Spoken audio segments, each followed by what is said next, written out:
Welcome to Palm Harbor Local, where we bring you inspiring stories from the heart of our community. I'm your host, Donnie Hathaway, and today we are joined by Mona McGregor and Deanna Breeze, who are owners and licensed mental health counselors at Ideal Life Counseling. Now, our show is all about those who put in the sweat, overcome the hurdles, and still find time to give back to the community.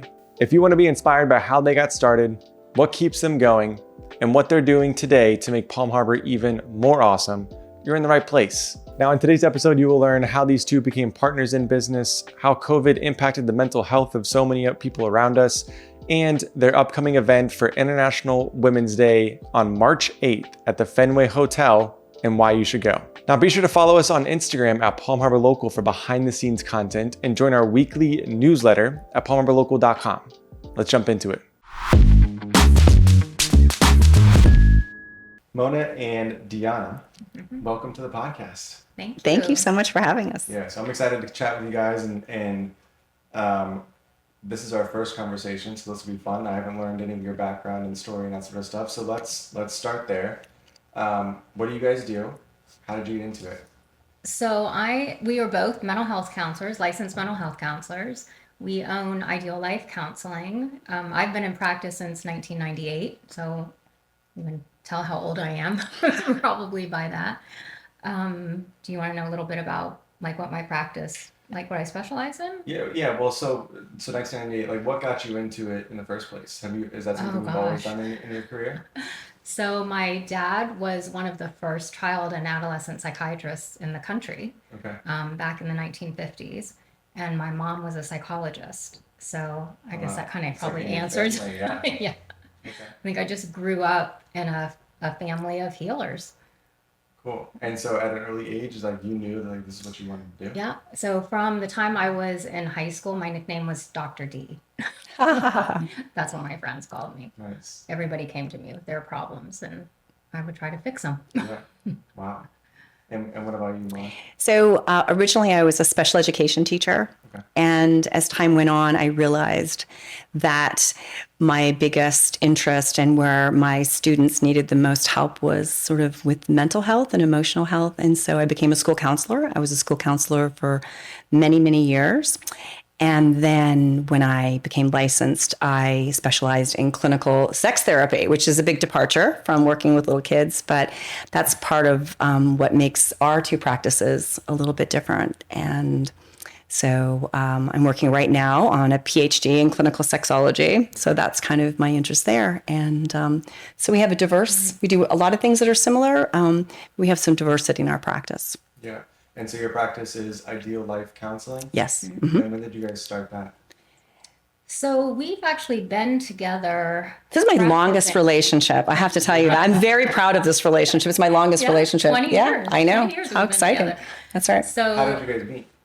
We were actually renting office space in a group practice about 20 years ago. Mm-hmm. And I decided I was going to leave that practice and just rent my own office space in a psychiatrist's office. And we just kind of hit it off. I invited myself along. She did. Yeah, I did. Yeah.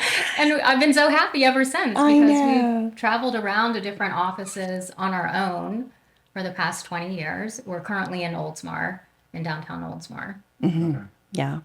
No, it's always been a great fit. And, one of the things as time went on and I left the school system and we had more and more time together, we realized we wanted what we were doing to grow, because honestly, being a therapist can be quite isolating. You go into a room with your client and the session ends and you go home. But as we spent more time together, we had dreams of opening a holistic practice where different healers were coming together in one place, and we would get clients that had different needs than we were trained or that we were specialized in. And we didn't really know how to reach out and connect, because our first what's most important for us is the healing of our clients. And so getting them maybe someone that specialized in a different area, whether it was a different therapist or psychiatrist or psychologist or acupuncturist or something like that. So we wanted to create opportunities to expand our own knowledge connect with other people, and also to be in support of other healers. Yeah. I think only counselors or healers really understand like the stress and what we go through every day and what that's like seeing, 6, 7, 8 clients a day. Yeah, okay. And so from there, we decided we wanted to start a networking group. And we did back in I feel like 2019. We started our networking group, and it's called Cocktails with Counselors. Because we are not stuffy, boring therapists. We belong to some groups, not naming any of those groups, but we wanted something because what we do It's heavy. is heavy. Yeah. And so we wanted, if we had a chance to connect with other healers, something a bit light and playful and fun. And we threw that name together, and it happens to be a very popular name. And so our events, when we get together about 4 times a year with our group, there's a happy hour, there's lots of opportunities to connect, and then we will feature a different private practice or a different healer so they get a chance to talk about the work that they're doing so other therapists can learn more about them. Cool. And We've really built an incredible network of counselors. I think we have about 450 members. Wow. yeah.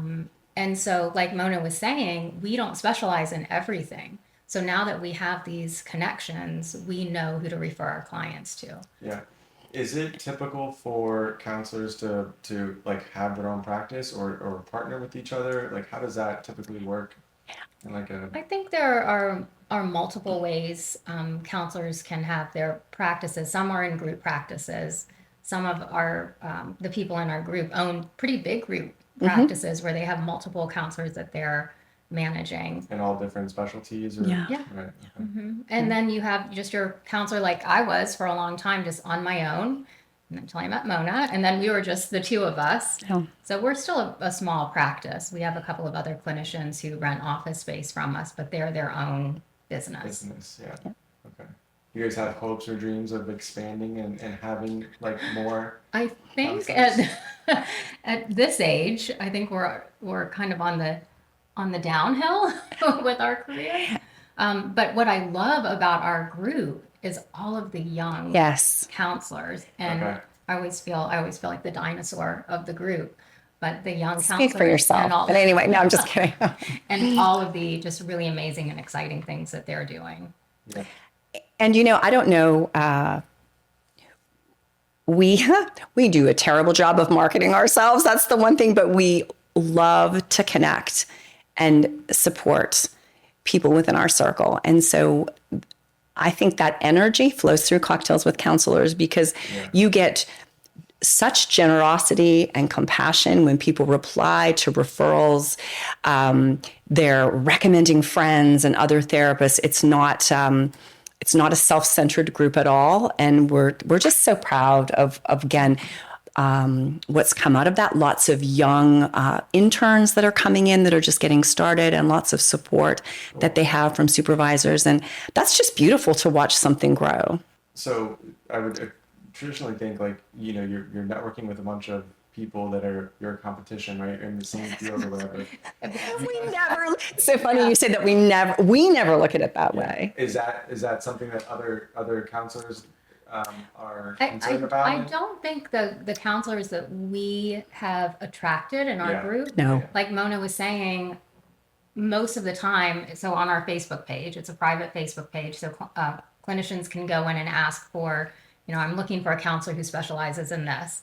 And I would say 90% of the time, it's clinicians referring to other clinicians or recommending other clinicians.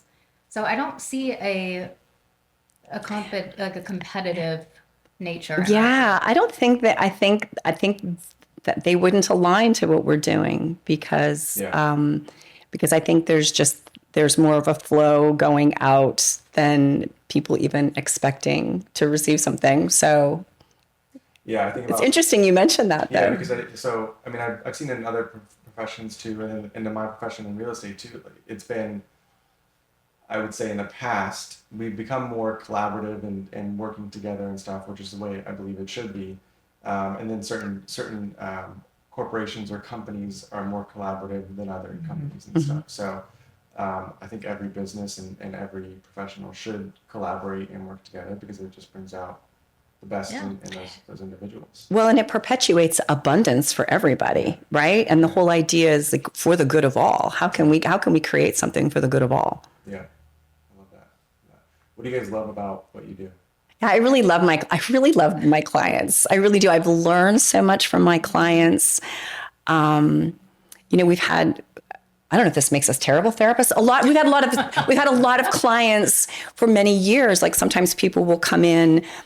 Maybe a few years ago, we saw them because they went through a divorce and now they're in a new marriage and they're working on things, or occasionally, they'll refer a relative. So we tend to know about each other's worlds. And I think a lot of our clients know about our world, just in terms of they're very, my clients are really flexible and supportive. If we need to go from an in-session to a telehealth session, I love the clients that show up that are really ready for change, and are open to doing the work. And it's so exciting to watch their transformation. Yeah. And to, I always say, I'm here to ride shotgun, I'm here to help you get from point A to point B. So I love watching people make the choice to work on themselves and create that transformation, and to build that. So we see a lot of what we do beautiful is things. just so incredibly rewarding. Yeah. Because we're more of a guide for people. Right. So we don't fix them like I thought I was supposed to do in high school. But when they come in, we guide them, and we just kind of help them achieve their ideal life, their ideal relationships. And I hope too that we can shine a light on areas of their life that they haven't been able to see that will help empower them to make the change and have the courage. And I think the other thing that is so beautiful about the therapeutic process is in this world that we live in, many people don't listen to what other people have to say. Yeah. And so when you can be that person for someone, when you can hold space and it's just all about them for 50 minutes, that's transformative. I mean, when I've seen counselors or coaches before having that time and attention, and research has shown that it's the rapport that you have with your clients that can help create the most change. It's that connection, feeling seen and heard, yes, is more important than necessarily the methodology that's used. Yeah. Is that hard for you guys, or is that something that comes natural to both of you, just being able to connect with your clients? Like, is there ever been any difficulty, like early in your career, as you've progressed and learned and grown? Well, I think that we're probably not an ideal fit for every different person. Right. I mean, and so. And, I'll tell clients, I'm sort of, I shoot from the hip. I'm straight up. I'm going to call it like it is. I think Dion is a little more gentle than I am, but I would be surprised. No, I actually am a very, I'm not afraid of confrontation in a healthy way. Yeah. And I think that's why probably our clients like us, that we're not just, what would be the word? We're not just there holding their hand and just. We're challenging and encouraging. Empathy. We're actually trying to promote growth. Yeah. And you can't promote growth if you don't confront the things that need to be confronted. But I think maybe along the lines of what you're saying, if I were to feel as though I was not a good fit, I would easily say, you know what, I love working with you, but I really think that this person or another person or this type of therapy was really going to help you get where you're going. I mean, that's ethical and caring. And so definitely we would refer out. And we do a lot of referring to each other. I might see somebody for individual counseling and she might see them for couples counseling. So that's been something that's worked well because we really refer to people that we trust and that we know are going to hold space and be the healthiest connection for our clients. Is it, when people come to you, are most of them like ready for change, or there is some work to be done to open because we are in private practice, I would say all of our clients, with the exception of maybe some teenagers we see, but the majority of our clients are there because they're wanting something different in their life. Yeah. And so I think that also helps with the reward that we get. They're there to work. They're paying us, they're investing their time, and so they're very motivated. Mm-hmm. Has that always been the case for your career, or Oh gosh. is that since you've like created what you have now, like you're attracting the right people? Yeah. Well, so prior to 1998, I worked in hospitals and I worked in community mental health. Okay. So that is quite a different environment because some of those people are there involuntarily or they're court ordered for counseling. So it makes a big difference. But that shift from community mental health / inpatient hospitalization to private practice was huge because everybody's there voluntarily. Mm-hmm. Can you guys talk to me about like what you've seen change in mental health since you've been in it, and like both from the counselor perspective and maybe like techniques or just how you approach the business, and then also like the awareness of it and the ability to discuss it now more often. Investing is extremely important, but it can also be somewhat confusing. With taxes, asset allocation, stocks, bonds, and funds, to know what to do with all this could be overwhelming. Jacob Wade is a financial coach and will work directly with you to put together a roadmap for your money, for life. Jacob has built a name for himself as a finance expert, and you can find his writings in places like Forbes Advisor, Money.com, Investopedia, and Time.com. But he has a passion for helping people create a clear and simple investment roadmap to buy back their time and retire with confidence. If you could use a financial coach on your team, then simply go to palmharborlocal.com/roadmap to book a call with Jacob today and see if hiring a financial coach could help you crush your 2025 goals. Don't wait to have that same feeling next year of not hitting your financial goals. Connect with Jacob today and let's make 2025 your best financial year yet. Ladies, leaders, and change makers, it is time to accelerate action. Join us on Saturday, March 8th from 11 a.m. to 2 p.m. at the Fenway Hotel for International Women's Day 2025, presented by Ideal Life Counseling. This year's keynote speaker is Fawn Germer. She's a 4-time Pulitzer Prize nominee and best-selling author of 10 books. And the best part is, she's from Dunedin. Explore and shop from an incredible lineup of local vendors and connect with like-minded professional women. A portion of all the ticket sales will go to the Raising Relief Foundation to support women and families affected by the hurricanes. Whether you're an entrepreneur, a professional, or simply passionate about empowering women, this event is for you. Tickets are available now, but they won't last long. So secure yours today at palmharborlocal.com/ideal. I think one thing that comes to mind for me is what took place post-COVID, when no one knew what was going to happen next, and watching what happened with our clients. What comes to mind especially was working with our teenagers and our college students, because they missed so many of these beautiful life transitions. It was just, they were robbed of it. And seeing, seeing people grieve over what they couldn't experience, or, their loved ones and things like that. And what it did is, we weren't sure what it was going to do. I mean, we all went from in-office to telehealth. Are we going to have jobs? We were going to have a practice. Yeah, but it blew up, which really made you realize the necessity to have support for mental health during such an international crisis. One that we were collectively experiencing, which was so different for us as mental health counselors. Right. Normally, we're not experiencing the same traumas or the same situations that they're facing.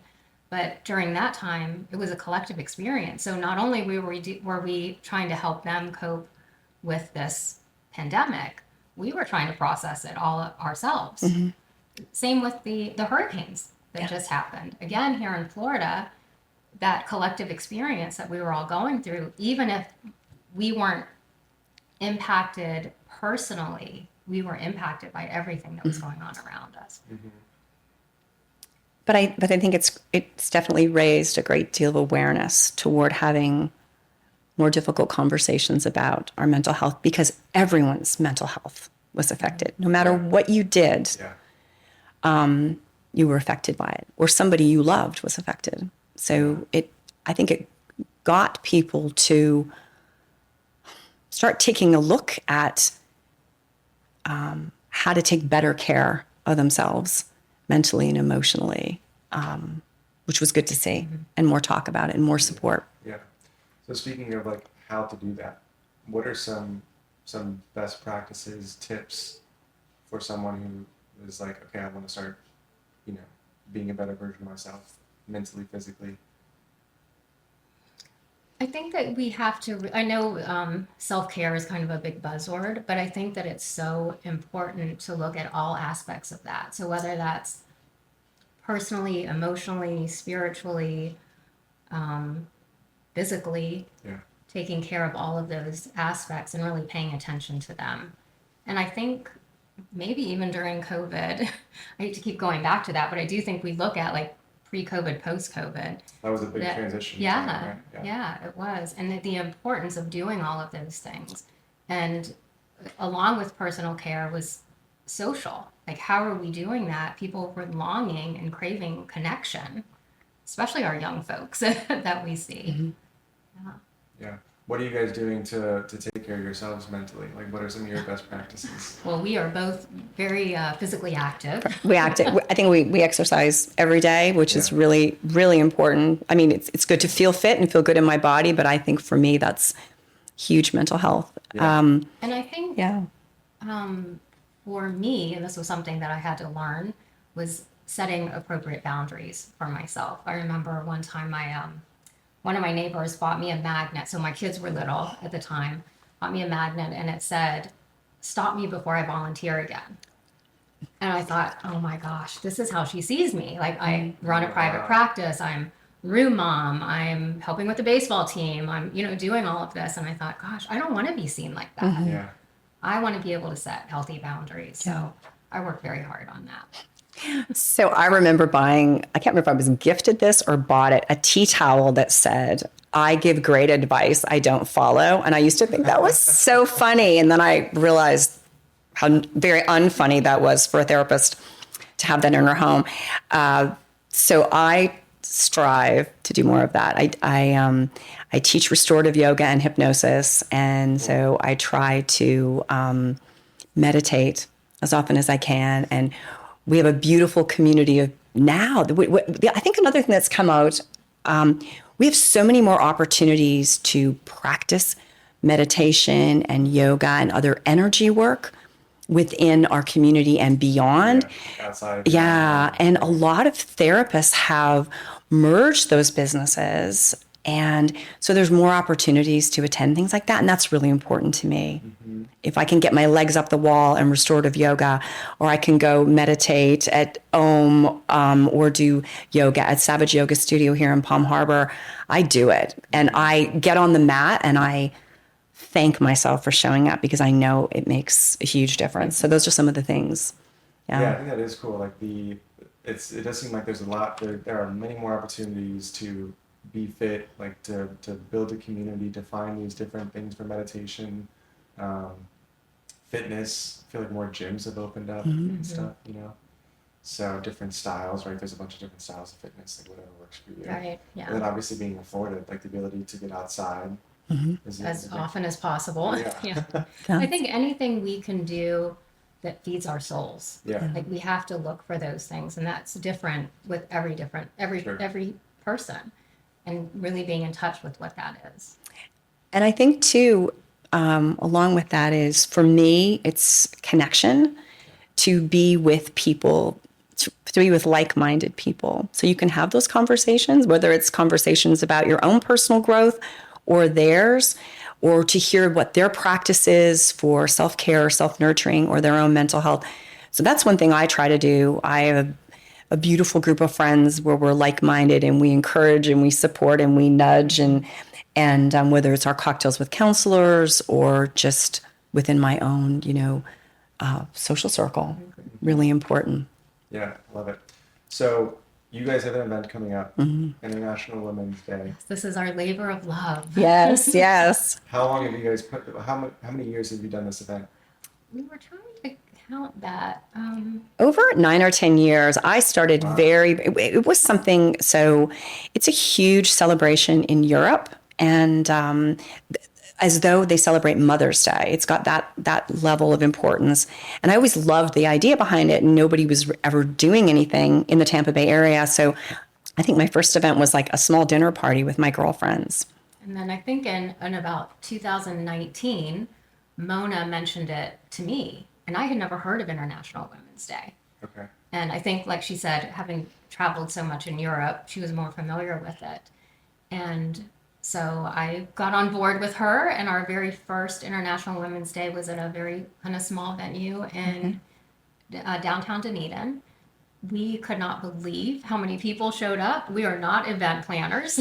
And so we are literally knocking on doors asking for free food, free drinks. Donations. We had a few speakers that came, and it was just the energy in the room was so electric and just so amazing. And then the next year, 2020, we did it at the Fenway in Dunedin. So we're circling back around to that this year. It was probably March 8th or right around there, 2020. Yeah. And so we weren't sure we were going to have an event. Yeah. At that time, everything was closing down. And I think we were probably one of the last events that could take place that had 100 people. Like, Before everything went closed. Yeah. yeah, Wow. yeah. So it's kind of fun to come back to that event, that venue So this this is year. the first time back at the Fenway This since is the first time back at the 2020. Fenway. Wow. Yeah. Okay. So you've had at different locations over the years. You know, one year, yoga and mimosas, that was kind of like, we had masks on. It was still, COVID was still sort of like happening. So we were careful, but, we've just, whether we did something, and a few years ago, we did something just for cocktails with counselors and brought the healers together. But this year we wanted to really create something even more spectacular. So we hired a coach, Sharon Feckety, our beautiful friend Sharon Feckety, who is, because we are not event planners, we are not She has good leveled at us up. She has leveled us up She in does everything. Right? every way. She's She's not good an at event planner. I was just saying. Yes, well, I would only event plan for these two ladies. it is so true. And she is, she's a therapy pusher. So she was, when she saw that what we were doing with cocktails with counselors and within our community, she's just always encouraging us to be bigger and more badass at what we're doing. So we And the appreciate first time, that. actually, Sharon was at our event in 2020 at the Fenway. She was a guest of Dr. Lara, who's one of our sponsors. And we called her up on stage. She had no idea we were doing this. That's amazing. Yeah. Just to talk about a group that she was involved with. And we've been friends with her ever since. And having a bigger vision has been fantastic to help this grow, because the more it grows, the more we can be in support of women in our community, the more we can bring together our healers, the more people know about what we're doing as healers and mental health counselors, and more we can get that message out there. It's exciting. Yeah, it's really beautiful. So this is the first, like, really big event that you guys have put on for this, or This will be hopefully the are you trying biggest. to take it to the next Yeah. level? Right? When we did the Fenway event in 2020, it was a pretty big event. And then last year we had maybe about 100 people at last Yeah. year's event. Yeah. So Okay. Yeah. What does International Women's Day mean to you? Oh boy, well, first of all, none of us would be here right now if it weren't for a woman, would we? So in celebration of that, but the opportunity to support a charitable cause, and our charitable cause this year is raising relief. So partial proceeds will be going to support women and families that have been affected by our hurricanes. So we keep everything, whatever we do, very grassroots within our community. We want to know where that money is going. We want to know directly who it's going to affect. So that's one part. Yeah. I think just the opportunity to celebrate women and all of the accomplishments. We have so many amazing women right here in our community. We are just so lucky to have Fawn Germer be our keynote speaker. She is local here to Dunedin. She is a 4-time Pulitzer nominee. She has author. How many books has author. she? She's has, written like I don't know how many books. 9 A or lot of 10 books. She has Yes. one of her books was an Oprah book. She Yeah. is a keynote speaker to a lot of Fortune 500 companies. She is just absolutely amazing. Luckily, Mona had a connection with her, and Yes. she was so excited to do something here in her own community. Mm-hmm. So, and all of our vendors, our sponsors, we have 13 so far amazing sponsors, and I think more coming in. Our vendors are almost all local women-owned businesses. So we love just supporting the women in our community. And our community supports us.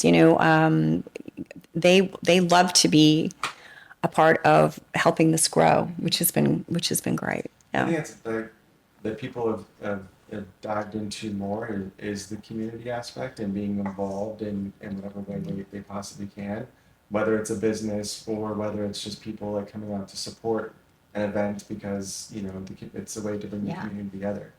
That seems like it's really grown since COVID Yeah. too. Going back to how I think we realized how important connection was Yeah, Yeah. when we couldn't have it. yeah, And I think as individuals, there's so much, or what can I do? I'm just one person. Well, so much if you decide to come together and be in support of a project or an initiative. And so I think that's what you can do by showing up, by getting a ticket, by letting other people know about it. yeah. And then we have a chance to do something collectively that's bigger to be of service. Because ultimately that's why we're on this planet, really, all of us. I hope that's how I feel, is to be of service. And so this is just another way to make that happen. I love that. So someone who's going to be attending the event, what can they expect? So we are having, I think, about 16 vendors. Like I said, mostly women-owned businesses. We have a fabulous brunch. Beautiful that's being brunch. served by Because it's the Fenway. Fenway. It's so everything is chic at the Fenway. Everything is beautiful and chic and well And who done. doesn't want to spend a Saturday afternoon in downtown Dunedin? It's Yes. just beautiful. That's right. Yeah, and then catch a sunset, right? Oh, we Yeah. have a mimosa bar, a beautiful mimosa bar. Yes. Yeah, and a mocktails bar will be set up as well. And then we have Fawn speaking. Our keynote But, speaker. and then, of course, shopping.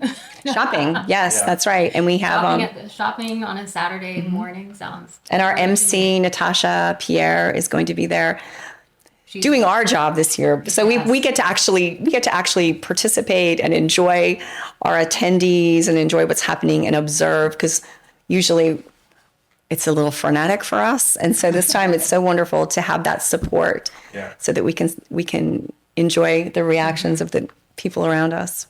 Yeah, that's awesome. It should be a good turnout. And how can people, if people want to buy tickets, what's the best way for them? There is an Eventbrite link. They can probably the easiest way if they want to follow our Facebook page. It's Ideal Life Counseling on Facebook, and we also have an Instagram. We have a new Instagram. That's how old we are. I should say me. You've always had an Instagram. Yeah, thank you, Sharon. Again, And then they can follow all of the event updates on that page, on our Ideal Life Counseling page. Okay. And then they're at the Eventbrite tickets. Yep. And if they're listening to the podcast, they can just click the link below in the description, and we'll link it to tickets and perfect. stuff. So, Yeah. if people want to learn more about what you guys do, so your website, obviously, but how can they get in touch with you? And So our website is ideallifecounseling.com, and then we have our pages that talk about our different specialties, and our phone numbers are on there as well. yeah, perfect. And the theme of International Women's Day this year is Accelerate Action. Yes. And we're definitely embracing diversity and inclusion. And you will see that. You will not just hear about that from the background in a podcast. yes. Yeah, so can you elaborate on that a little bit? Like, what is that, when you think of that theme, what does that mean to you guys? Accelerate action. Yeah. I think that, like we've been talking about, the more we can do within our own communities is part of accelerating that action. Mona was saying that we often think that I'm just one person. I don't really have a voice. I can't really make change. But one of the things that we really promote is mental health awareness. And we're just two little mental health counselors here in Palm Harbor, Florida right now. And I think just having that voice and sharing that message is so important. So any way you can accelerate action, whatever you are passionate about, whatever is meaningful to you. Whether it's building your community, supporting other groups that need that additional voice, right? And that's what the importance of the diversity. How can we celebrate that? How can we help raise each other up? Yeah. Even if you are just one individual person. That's right. Yeah. Cool. Well, thank you guys for being here. Thank you so much for having us. That's great. It's just such an honor. We appreciate that. Thank you so much for sharing our message about International Women's Day and the importance of mental health. We're grateful for that. Yes. Sharon and I have talked quite a bit about that. So it's, I'm glad it's, becoming more of a discussion, So cool. Great. Thank you.